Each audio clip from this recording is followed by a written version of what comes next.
इस क्वेश्चन में दो सेट दिए हैं, एक सेट ए है और एक सेट बी है। इसमें ये कहा है कि सेट ए में m एलिमेंट्स हैं और सेट बी में n एलिमेंट्स हैं। If the total number of subsets of A is 112 more than the total number of subsets of B, then the value of m into n, ये बतानी है। अब देखो इसमें ये कहा है कि जो सेट ए है उसमें टोटल एलिमेंट्स कितने हैं, m, तो number of element in set A equals to है m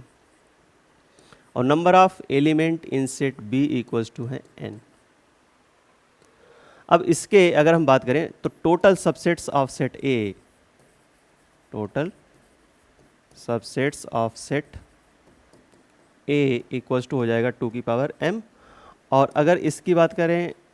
b तो इसके ये हो जाएगा 2 की पावर n, ऐसे रहेंगे। अब इसमें इन्होंने कहा कि if the total number of subsets of a is 112 more than the total number of subsets of b, मतलब a के जो सबसेट हैं वो 112 ज़्यादा हैं किससे, b के सबसेट से, तो ये हो जाएगा 2 की पावर m माइनस ये हो जाएगा 2 की पावर n इक्वल्स टू ये हो जाएगा 112, ये आ जाएगा। यहाँ से 2 की पावर n कॉमन ले लेते हैं, 2 की पावर n कॉमन लोगे तो ये हो जाएगा 2 की पावर m माइनस ये हो जाएगा n और माइनस 1। समझ में आ गया। यहाँ पर हम ऐसे करेंगे कि जैसे ये है 2 की पावर m और 2 की पावर n से मल्टीप्लाई किया और डिवाइड किया और माइनस 2 की पावर n। अब यहाँ से अगर कॉमन लेते हैं तो ऊपर वाला तो बाहर आ जाएगा, तो ये हो जाएगा 2 की पावर m डिवाइडेड बाई 2 की पावर n और माइनस 1, ऐसा रहेगा। जब इसे ऊपर ले जाओगे तो यही आ जाएगा इक्वल्स टू, इसके हम फैक्टर कर लेते हैं क्योंकि यहाँ पर अगर देखें तो ये कैसा है 2 की पावर में लिखा है और ये कैसा है यहाँ पर ऑड नंबर होगा क्योंकि यहाँ पर इवन माइनस 1 है ऑड, तो मुझे इसके फैक्टर करने हैं। तो फैक्टर करोगे कैसे करोगे, या तो वैसे डायरेक्ट कर लो या हम जो बता देते हैं, मान लो किसी बच्चे को दिक्कत आ रही तो आप ऐसे करो, तो यहाँ कितना हो जाएगा,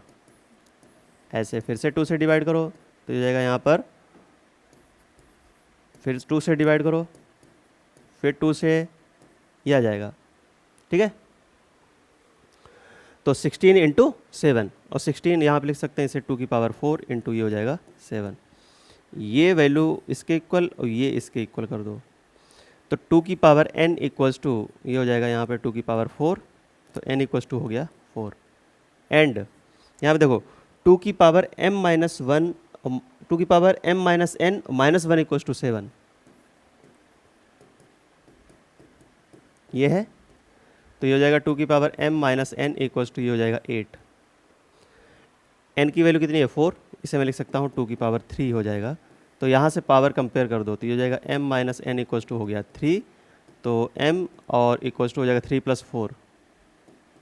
7, ये आ जाएगा। m की वैल्यू 7 आ गई और n की वैल्यू कितनी है 4, तो अपने को फाइंड क्या करना है m इंटू n, तो ये हो जाएगा यहाँ पर 28, तो इसका आंसर आ जाएगा 28, ठीक है।